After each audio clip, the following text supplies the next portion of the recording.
오늘 이 출애굽기 30장 1절에서 16절의 말씀은 두 가지 부분으로 말씀을 나누며 전달하고 있습니다. 먼저 1절에서 10절의 말씀은 분향단에 대한 말씀이고요. 11절에서 16절의 말씀은 성소에서 드릴 속전에 관한 이야기입니다. 먼저 분향단에 대해서 그 모습에 대해서 살피고 있는데요. 1절 말씀에 보면 분향할 제단을 조각목으로 만들어야 합니다. 구체적으로 하나님께서는 가로와 세로와 또한 높이까지 명시하고 계시는데요. 가로 1규빗, 세로 1규빗, 높이는 2규빗으로 그리 큰 크기는 아닙니다. 특별히 분향단의 제단 밖에는 금으로 씌운 형태입니다. 따라서 이 분향단은 다른 이름으로 또 금제단이라고 불리기도 했습니다. 특별히 6절 말씀에 보면은 이 분향단이 놓여질 위치가 기록되어 있습니다. 증거계 위 속죄소 맞은편 곧 증거계 앞에 있는 휘장 밖에 두라. 좀 어렵게 표현이 되어 있는데요. 쉽게 말하면 성막에 성소와 지성소를 구분하는 휘장 앞에 위치하라는 것입니다. 하나님께서는 이 분향단이 놓이는 위치까지 정확하게 알려주고 있습니다. 특별히 오늘 이 말씀 6절에 보면 속죄소는 내가 너와 만날 곳이다 라고 말씀하고 있는데요. 속죄소는 하나님을 만나는 곳입니다. 그 맞은편에 이 분향단을 놓는다는 것은 이 분향단 또한 하나님께서 아주 핵심적인 부분으로 핵심적인 위치에 이 분향단이 위치하고 있음을 발견할 수 있습니다. 그렇다면 하나님께서 우리에게 이 이스라엘 백성들에게 명령하신 이 분향단을 만들어서 그것을 통해서 과연 무엇을 해야 하는가? 분향단의 역할이 무엇인가를 조금 살펴볼 필요가 있습니다.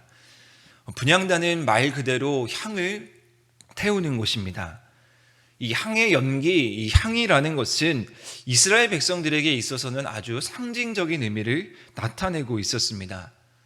그들이 출애굽 생활을 할 때에 출애굽 광야 생활 동안 하나님께서 불기둥과 구름기둥으로 그들에게 함께해 주셨습니다. 그것은 하나님의 임재, 하나님의 도우심, 하나님의 함께하심을 상징했던 것이죠. 따라서 그들이 이 분향단에서 타는 이 연기, 분향단에서 타는 이 연기를 봤을 때 그것은 하나님께서 함께하시고 하나님께서 임재하시고 하나님께서 그 자리 가운데 역사하신다라는 것을 다시 한번 기억하고 다시 한번 떠올릴 수 있었던 것입니다. 따라서 그들은 분향단에서 하나님께서 주신 그 말씀의 명령대로 아침 저녁으로 끊이지 않고 향을 피워야 합니다. 8절 말씀에 보면 이런 표현이 있는데요. 대대로 여호와 앞에 끊지 못할지며 라고 기록되어 있습니다. 이 분향단에서 향을 피우는 행위가 끊기면 안 된다라는 말입니다. 그리고 9절 말씀에 보면 정해진 향 외에는 어떤 것도 이곳에서 제물을 바칠 수 없다라고 말하고 있습니다. 특별한 형태를 갖춘 향만을 가지고 이 분향단에서 피워야 한다라는 것입니다. 이 특별한 향이 어떠한 향인가, 어떻게 만들어지는가에 대해서는 오늘 말씀은 읽지 않았지만 뒷부분인 34절에서 38절의 말씀에 자세하게 기록되어 있습니다.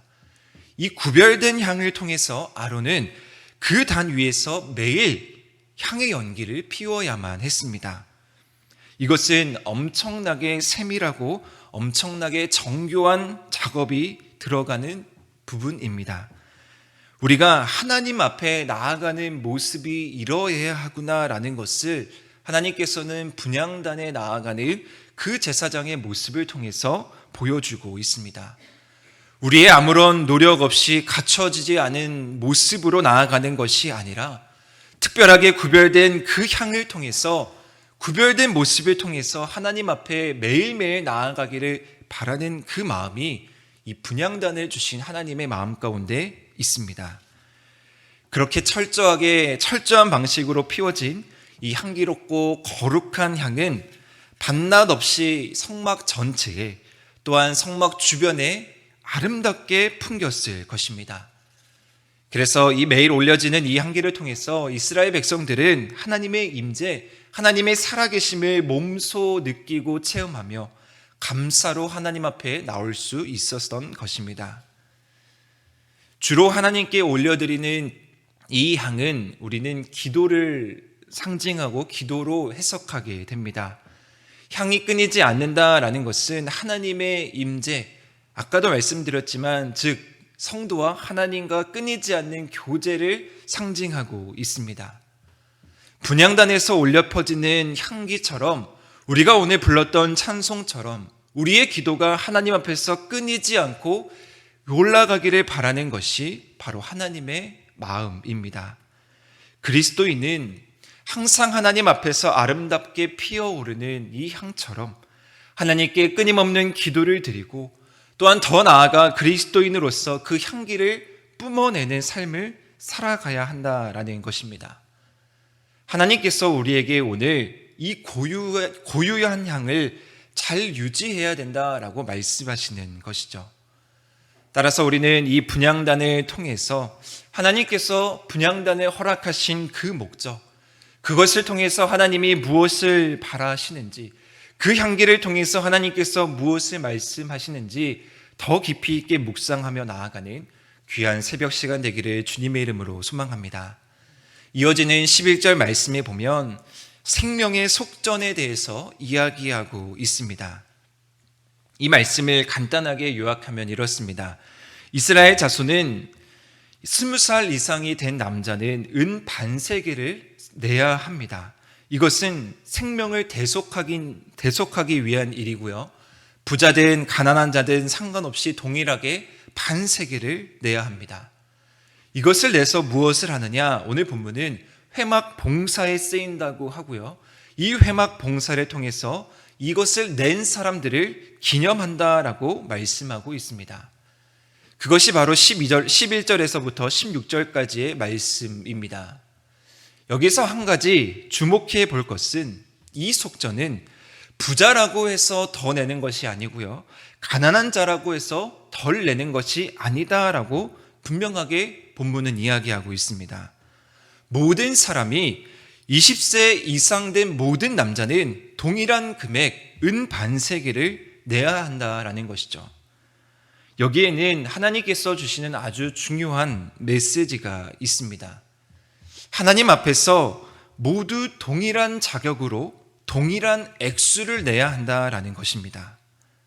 이것은 모든 사람들이 동일하게 하나님 앞에 나올 수 있다라는 것을 말씀해 주고 있습니다.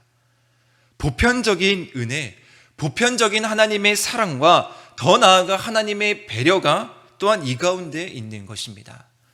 하나님 앞에서는 모두가 소중합니다.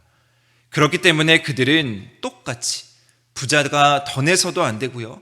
가난한 자가 덜 내서도 안 되는 하나님 앞에서 동일한 자격을 주어진 사람임을 그들 또한 알아야 했던 것입니다. 지금도 마찬가지지만 그 당시에서도 가장 힘을 누릴 수 있었던 부분이 바로 돈이었습니다. 그 돈의 가치로 하나님의 마음을 움직일 수 없고요. 그 돈을 더 쏟는다라고 해서 하나님께서 어떤 특정 인물에게 하나님의 더 많은 관심과 더 많은 사랑이 주어진다? 그것이 아님을 하나님께서는 분명하게 말씀하고 계십니다. 이렇게 해서 그들이 동일하게 바쳐진 돈은요, 하나님께서 그들을 만나 주시겠다라고 약속하시는 이 성막 회막을 위해서 쓰여집니다. 따라서 오늘 이 속전을 위한 이 금액은 그들이 여호와를 피하고 그들이 여호와를 두려워하는 그런 부분에서 쓰여지는 것이 아니라 오히려 그들이 하나님께 나아가고 하나님을 만날 수 있는 축복의 속전임을 그들은 알았던 것입니다. 속전을 드림으로 말미암아 이제 이스라엘은 여호와께서 잊어버리는 것이 아니라 여호와께서 그들을 기억하시는 백성이 되는 것입니다. 그들은 이 속전을 통해서 이제 또 다른 방법으로 신앙 고백을 하고 있는 것이죠. 하나님께서 우리를 구원해 주신 것을 기억하고 하나님께서 택하여 주시는 기억된 그 백성, 우리가 그러한 백성임을 다시 한번 그들이 깨닫고 하나님의 주권과 내가 하나님을 의지한다는 그 진심 어린 고백의 다른 표현이 바로 이 속전이 되는 것입니다. 하나님은 오늘 출애굽기 30장 1절에서 16절의 말씀을 통해서 분향단을 통해서도 또한 속전을 통해서도 무엇을 말씀하고 계시냐? 거룩하게 모든 사람을 소중히 여기시며 모든 일을 만나고 싶어 하시는 하나님의 마음이 바로 이 가운데 담겨 있습니다. 성소 안에 있는 그 작은 물건을 통해서도 또한 그 성소 안에서 이루어지는 어떤 중요한 행동을 통해서 하나님께서는 모든 사람들을 보편적으로 만나고 싶어 하신다라는 것입니다. 오늘날 우리가 교회 안에서 이루어지는 모든 일들을 통해서 우리는 어떠한 마음으로 어떠한 자세로 주님 앞에 나아가야 합니까? 우리에게 주어진 교회 안에 주어진 분향단, 거룩하게 구별되고 하나님께 기도할 수 있고 하나님께 나아갈 수 있는 통로로 주어진 하나님의 귀한 성소의 물건들, 그것을 통해서 우리는 어떠한 마음으로 주님 앞에 나아가야 하며 또한 이 성전 안에서 이루어지는 작은 행동들, 작은 그 우리 그리스도인들의 모습들을 통해서 하나님께서는 우리를 만나주시고 우리를 기억하기를 원하시는 그 마음이 특별히 우리의 교회 안에서도 이루어지기를 주님의 이름으로 소망합니다. 하나님께서 우리를 어떻게 생각하시고 또한 하나님 앞에서 우리가 어떻게 살아가기를 원하시는 것이 성전에 주어지는 작은 하나님의 그 규칙들, 작은 하나님의 물건들을 통해서 살필 수가 있습니다. 그 세밀한 하나님의 음성에 귀 기울이며 오늘도 이 말씀을 묵상하면서 하나님 말씀하시고 무엇을 원하시는지 우리가 이 말씀으로 깨닫고 나아가는 귀한 하루 되시기를 주님의 이름으로 축원합니다. 기도하시겠습니다.